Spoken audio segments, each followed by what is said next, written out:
orang yang berdoa itu keluar sinyal, terutama dari jantungnya itu cahaya langit itu. Itulah makanya orang melihat hadis ini, ilmu energi mengatakan, bener banget ini. Makanya doa ini bisa kita ya panjatkan untuk siapa saja, ini nembus ruang, nembus waktu, nembus alam. Apalagi doa ini disebutnya teknologi spiritual.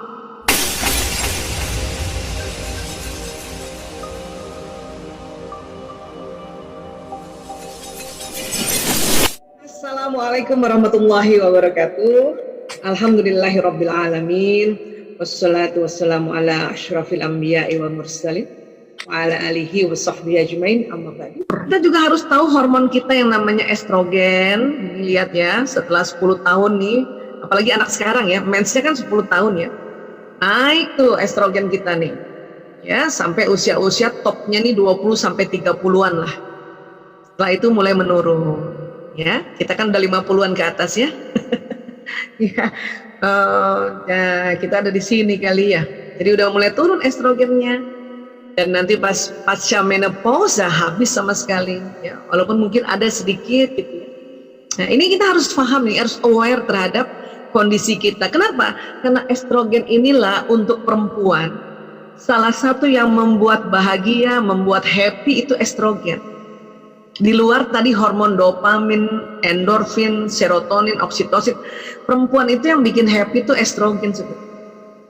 Jadi terbayang nggak pada saat usia kita semakin menurun, estrogennya kurang, jadi terkadang kita mudah tersinggung. Udah mulai belum? Sudah mulai tersinggung. Ya, yang tadinya sih waktu umur segini mau strong, ya.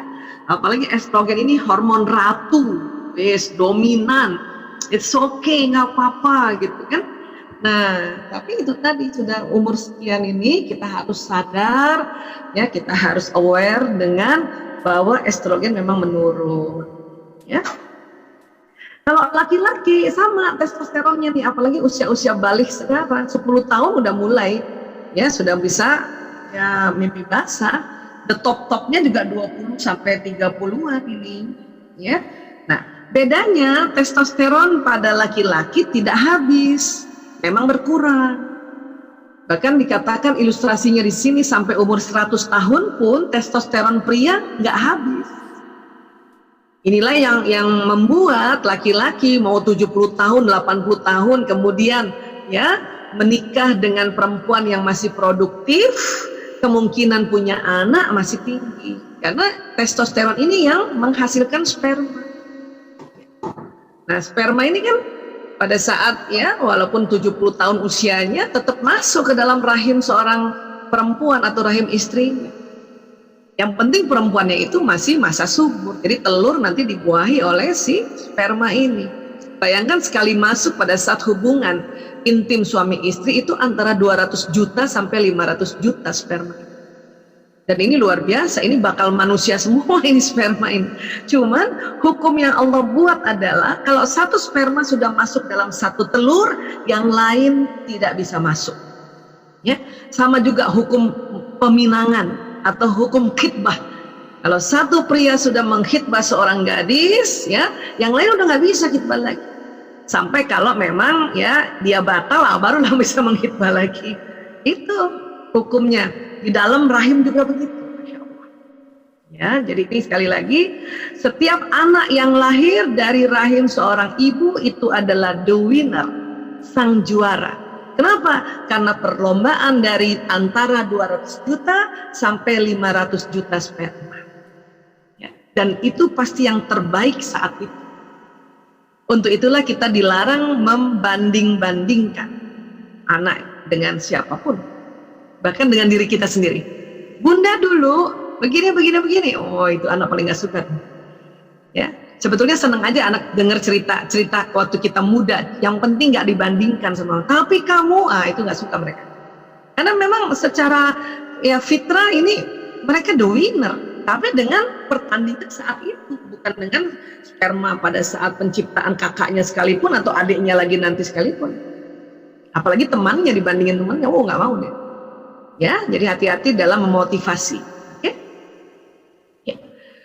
Nah, Jadi ya saya harus perkuat lagi bahwa hormon-hormon ini sebetulnya ada. Ini kan estrogen terkenal hormon ratu ya, hormon perempuan. Dia ada di wanita dan ada juga di pria. Hanya di wanita memang banyak. Kalau misalnya dianggap ini oli atau air ya, katakanlah 100 liter nih estrogen. Wanita bisa 80 liter sampai 90 liter estrogennya. Pria ya ada estrogennya. Hormon perempuan ada pada pria, cuma 10 sampai 20 liter. Dan kalau kita kenal lagi hormon laki-laki namanya testosteron ya, itu di perempuan juga ada testosteron, cuma perempuan lebih sedikit. Mungkin dia yang 10 liter, 20 liter. Yang laki-laki yang banyak, 80 liter, 90 liter. Jadi kita punya. Pada saat laki-laki usia 50 tahun ke atas atau 60 tahunan ke atas ya, ini hormon testosteron mereka kan berkurang, sehingga mereka menjadi tidak terlalu agresif lagi, serta menjadi lebih bersifat mendidik ini. Jadi laki-laki 30-an sampai 40 kan testosteronnya banyak nih. Makin lama kan makin turun. Ya, walaupun dia tetap lebih banyak dibanding si estrogen. Tapi estrogen atau hormon perempuan pada laki-laki nggak kurang. Inilah makanya laki-laki di 50-an ke atas ya, dia mulai tidak terlalu agresif dan seneng ngajarin ya, seneng ngajarin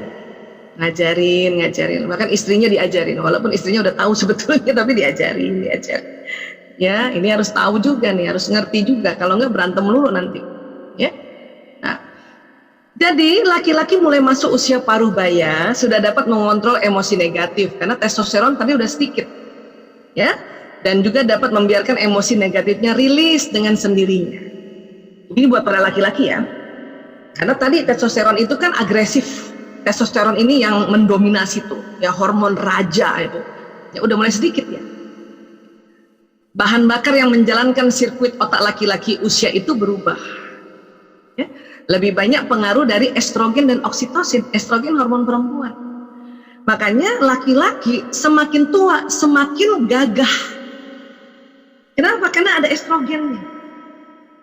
Kita nggak bisa bilang semakin cantik karena tadi testosteron pun masih ada, semakin gagah. Nur perhatiin deh. Kok Nur perhatikan ya? Ya, Bang Sandi misalnya ya, semakin tua semakin ganteng loh. Ya, Bu Ririn, Mbak Ririn, suaminya semakin tua semakin ganteng. Mbak Marsha, suaminya udah di atas 50-an belum? Oh belum, jadi belum ganteng. Bu Isa suaminya udah hampir 60, semakin ganteng dia. Semakin ganteng, kenapa? Karena ada estrogen, ada hormon perempuannya itu yang nggak berkurang, gitu, ganteng.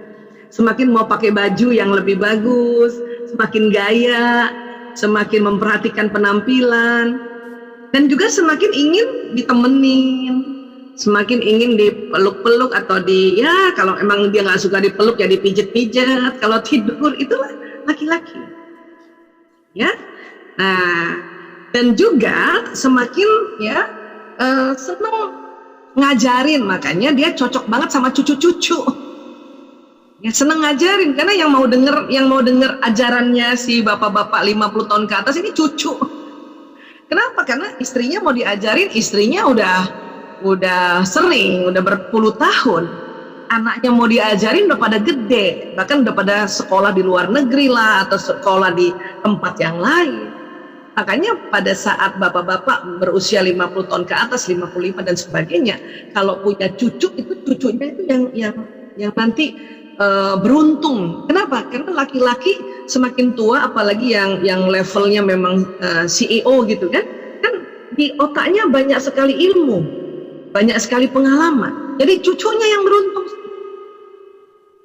Itulah beberapa biografi orang-orang terkenal ya, itu ada bab tentang kakek, kenangan terhadap kakek. Karena kakeklah yang ngajarin ini itu. Walaupun memang nggak lama ya. Nggak lama, tapi itu tadi ya. Sekarang perempuan ya, kita lihat nih ya, estrogennya tuh habis atau sangat turun, dan hormon laki-lakinya kan tetap ya kan. Jadi wanita sebaliknya pada masa premenopause dan setelah menopause tingkat hormon estrogen menurun hingga perbandingan hormon dalam tubuhnya berubah. Hormon testosteron menjadi lebih tinggi, karena itulah mengapa wanita pada usia 45-50 tahun ke atas tiba-tiba menjadi lebih tegas dan lebih percaya diri. Atau kalau saya bilang tuh lebih lagi jantan-jantannya nih ibu-ibu nih 45 tahun ke atas nih. Ya, di sisi lain lagi jantan-jantannya senang ngurusin orang, senang berorganisasi dan sebagainya ya. Karena kan anaknya udah nggak gelendot sana, nggak gelendot sini. Kalau yang masih 20 sampai 35, anaknya masih gelendot sana, gelendot sini, ya udah tenang aja dulu. Nanti 45 tahun ke atas itu sudah mulai nanti akan mengurus orang lain ya. Walaupun sekarang pandemi ya, alhamdulillah juga bisa ngurus lewat dari rumah kan. Inilah, karena tadi estrogen kita kan berkurang, tapi hormon laki-laki kita tetap ada. Nah ini biasanya ya mulai tumbuh rambut itu di pipi itu yang nggak ada cambangnya, akhirnya ada cambangnya sedikit, ada kumis-kumis tipis di tempat kumis. Kalau yang dari awalnya sudah ada kumis, dia makin kuat, makin lebat kumisnya gitu ya. Cuman itu tadi di sisi lain ya, memang senang ngurusin orang, tapi di sisi lain sel-sel tubuhnya sudah berkurang fungsinya, sehingga kadang-kadang stres juga. Bahkan sempat bisa kena stroke ini, apalagi kalau kita nggak aware terhadap kita punya emosi. Jadi dijaga baik-baik ya, karena memang ini lagi jantan-jantannya. Nah ini yang harus saling mengerti dengan suami. Karena apa? Karena suami lagi seneng-senengnya kepengen di rumah, si istri lagi seneng-senengnya pengen ngurusin orang lain. Ini kalau dulu suami di usia 30 tahun mungkin dia tinggalin si istri nggak masalah, tapi sekarang setiap mau kemana-mana sebetulnya kepengen ditemenin, apalagi yang wataknya memang introvert, yang bahasa kasihnya adalah waktu, dia mau ditemenin terus. Kalau bapak-bapak yang ekstrovert yang sekitar ada 10% lah sampai 15% ya namanya juga ekstrovert, walaupun sudah umurnya 50 tahun ke atas masih aja suka jalan-jalan sendiri, nggak istrinya nggak ikut ya nggak masalah ya, karena memang berbeda bahasa kasihnya ya. Nah ini perlu tahu nih. Masa premenopause, usia 45 tahun sampai 50, siklus estrogen, progesteron, dan testosteron tidak menentu. Minat pada hubungan intim berfluktuasi, lebih sering letih dan cemas, suasana perasaan berubah-ubah dan mudah kesal. Ya, jadi teman-teman yang premenopause ini harus ngerti ya. Jadi kalau semakin tahu malah semakin kita bisa ya jaga diri, mawas diri ya, atau aware tadi ya. Memang kulit jadi kering, keringetan, gatel badan gitu. Ini ya kita atasi aja dengan kita kasih lotion atau apapun yang kulit tuh senengnya yang golongan minyak zaitun atau lidah buaya gitu ya. Nah, minat utama saat ini adalah berhasil melalui hari demi hari serta mengatasi naik turunnya kondisi fisik dan emosi. Jadi di premenopause ini harus tahu juga nih ya, walaupun kita ini tadi kepengen ya ngurusin orang, tapi di sisi lain kita punya estrogen kan menurun nih, udah mulai menurun. Jadi mood ini atau kita punya feeling ini udah mulai berfluktuasi juga, ya naik turun nih. Inilah makanya tadi bisa jadi stres, bisa jadi ya kena stroke. Oke? Masa menopause ya, usia 51 tahun sampai 58 tahun, estrogen, progesteron sudah menurun namun masih tidak menentu. Nah, saya ada di sini nih di menopause. Ya. Minat pada hubungan intim juga masih berfluktuasi dan juga mudah letih dan cemas. Ya, saya juga termasuk mudah letih dan cemas. Hanya kita siasati dengan belajar memanage kita punya emosi. Ya, tapi tahu diri. Nggak mau lagi pecicilan kayak waktu masih lebih muda. Ya, minat utama saat usia ini adalah meningkatkan kesejahteraan dan menghadapi tantangan-tantangan baru setiap hari. Jadi udah lewat satu hari aja udah seneng lagi, bismillah besok lagi satu hari. Nggak mau lagi berpikir nanti 1 tahun ke depan, 5 tahun ke depan, enggak gitu. Kalau dulu umur 20 sampai 35 tahun masih pikir 5 tahun ke depan harus gimana, kita 10 tahun. Ya, hari ini udah lewat aja udah syukur gitu. Usia menopause nih. Ya. Kemudian ada lagi pasca menopause ya. Ini usia 59 tahun dan seterusnya. Di sini hormon kita sudah ya, walaupun rendah tapi sudah stabil dan badan sudah terbiasa. Sudah terbiasa. Lebih banyak merasakan ketenangan. Ya, apalagi ibadahnya tidak lagi terganggu oleh menstruasi. Gairah hidup baru, bahkan hasrat seksual yang segar kembali. Buat teman-teman wanita yang 59 tahun dan seterusnya dan masih sehat, gak ada kendala di rahimnya, tidak ada miom, tidak ada CA di dalam rahimnya, ini lihat, hasrat seksual yang segar kembali. Makanya disebut gairah pasca menopause.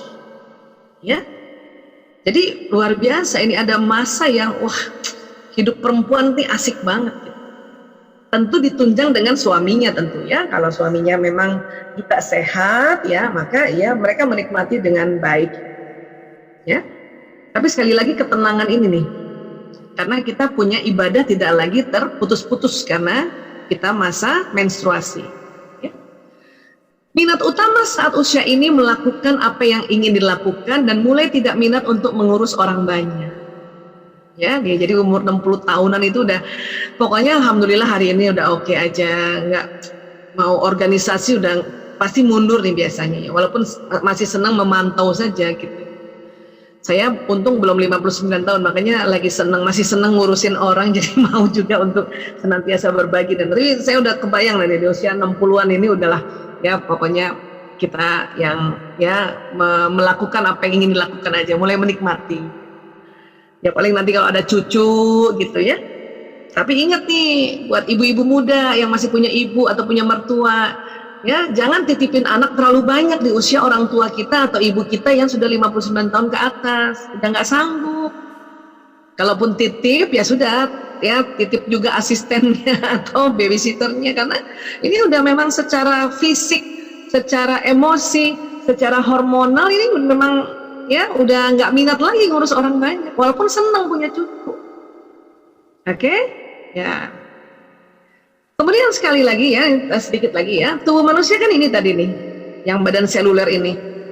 Kita ya saat ini udah usia 45 tahun ke atas harus senantiasa berterima kasih kepada sel-sel ini, pada organ-organ tubuh, karena dia telah menemani kita berpuluh tahun. Kalau kita berterima kasih, sel-sel tubuh ini happy, gembira. Makanya mereka semua kompak untuk ya bertahan hidup, untuk seseorang yang menghargai atau berterima kasih. Ya. Kita lafazkan terima kasih ya Allah, alhamdulillah ya Allah, wahai sel-sel paruku terima kasih, jantungku, lambungku, ususku, ginjalku, limpaku, kakiku, lututku. Ini harus terima kasih. Ya, karena mereka senang banget kalau diajak bicara. Ya. Kemudian tubuh manusia selain badan seluler, saya pernah juga bahasnya di MT An-Nur ya, ada namanya gelombang atau namanya badan bioplasmik. Saya bahas lagi, tapi ada kaitannya dengan tubuh kita ya, tubuh makin berumur ya. Jadi gelombang ini ya, ini kan dipakai untuk doa, ya kan? Jadi gelombang spiritual ini pada saat kita doa nih, doa itulah di broadcast dengan gelombang ini. Ya. Paling kuat memang dorongannya dari jantung. Karena di sini putaran pembuluh meridiannya kenceng nih. Apalagi yang tegak ibadahnya. Ya. Tegak sholatnya, saumnya, ya sedekahnya, ini kenceng banget. Makanya orang yang semakin rajin ibadah, semakin sinyalnya kenceng. Ya, dan hati-hati ngomong kalau semakin kita rajin ya tegak sholat kita dan ditambahkan sholat sunnah, ya tegak saum kita dan rajin sedekah, itu hati-hati ngomong. Kenapa? Sinyalnya udah panjang, tapi kalau masih ngomongnya banyak yang berburuk sangka, yang terbroadcast yang buruk sangkanya itu. Jadi hati-hati. Ya, artinya kalau HP-nya udah bagus, sinyalnya udah bagus, pulsanya banyak, chat beritanya atau yang ngirim beritanya berita yang menyedihkan atau berita-berita yang membuat nggak baik gitu. Seperti itulah kira-kira ya analoginya. Ya. Jadi ya ini sinyal ini keluar dari pembuluh meridian ini di bawah kulit. Memang paling kuat yang di jantung. Dia berputar, dia kuat. Apa yang di broadcast itu tadi apa yang diucapkan, apa yang dipikirkan, apa yang dirasakan. apa yang dilihat, apa yang didengar jalan. Ya, dan pada saat kita berdoa itulah doa ini terkirim ke alam semesta. Dan gelombang ini bukan hanya membroadcast, tapi dia menarik peristiwa karena dia ada magnetnya. Wabil khusus yang di daerah jantung, karena jantung ini perkumpulan darah di dalam jantung. Dan darah ada zat besinya. Zat besi ini adalah bahan dasar untuk magnet tubuh. Makanya doa ini akan ditarik. Itulah kenapa kita disuruh berdoa. Semua agama disuruh berdoa. Kenapa? Karena Allah sudah menciptakan mekanisme yang luar biasa. Jadi doa itu nggak sembarangan. Doa itu bukan hal yang cuman doa aja, cuman sebagai kalimat-kalimat yang kayaknya jadi terlalu biasa. Doa ini luar biasa.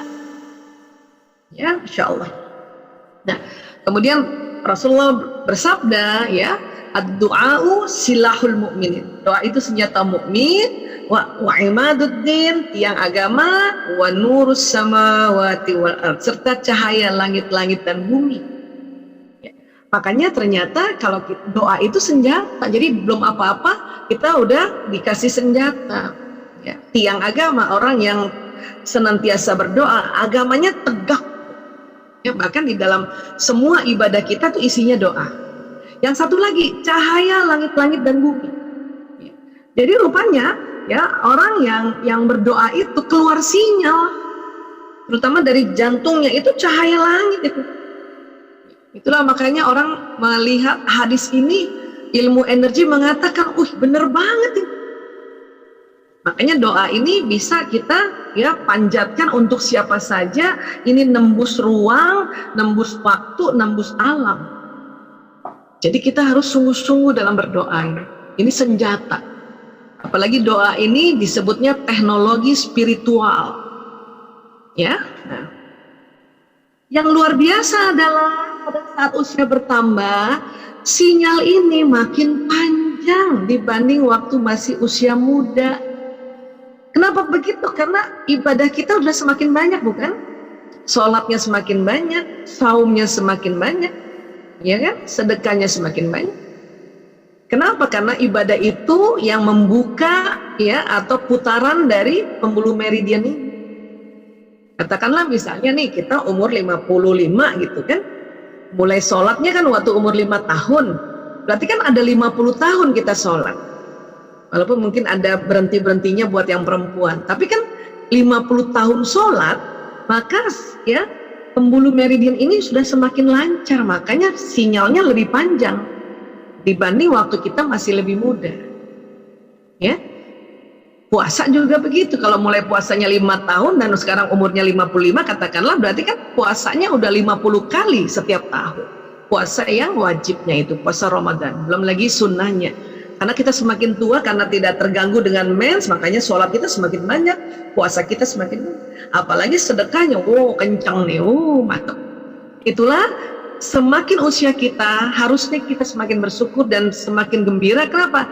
Senjatanya semakin terasah, agamanya semakin, tiang agamanya semakin tegak, dan cahaya nih yang menghantarkan pesan doa semakin panjang dan semakin afdal dia punya doa. Itulah doa restu orang tua, dan orang yang dituakan itu keren banget. Sinyal ini sendiri aja bisa membroadcast doa, apalagi kalau bareng-bareng kita doa.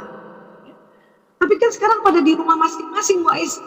Iya, tapi bicara sinyal ini kalau kita bicara sinyal, ilmuwan-ilmuwan kuantum ini fisika kuantum mengatakan kalau kita bicara sinyal itu tidak terhalang dengan dinding. Nah, sinyal ini menembus ruang dan waktu. Sebagaimana sinyal Zoom kita ini dan YouTube ini. Dari masing-masing dari rumah, bahkan dari negara antar negara. Itu buatan manusia loh, Zoom sama YouTube. Apalagi ini yang buatan yang ada di tubuh manusia ini ciptaan Allah. Masa nggak percaya sih bahwa ini semakin dahsyat gitu? Oke, jadi sekali lagi bersyukurlah usia kita semakin tua, semakin panjang sinyalnya, Masya Allah ya. Memang badan kasarnya melemah karena fungsinya juga sudah dipakai, sudah menemani kita puluhan tahun, tapi gelombang ini semakin panjang. Maka hati-hati dalam bicara, hati-hati bicara sama tubuh karena tubuh ini sedih. Ya, aduh nih, ya sakit nih potong aku. Waduh, satu kali oke. Lebih dari itu tubuh sedih karena tubuh dengar. Ya, kalau sel bisa ngomong, dia mau bilang apa coba? Kebangetan banget nih orang. Udah kita temenin puluhan tahun, masih aja ngeluh. Pengennya dia ngomong kayak gitu tuh. Untung dia nggak ngomong kayak gitu. Sebetulnya mau ngomong kayak gitu.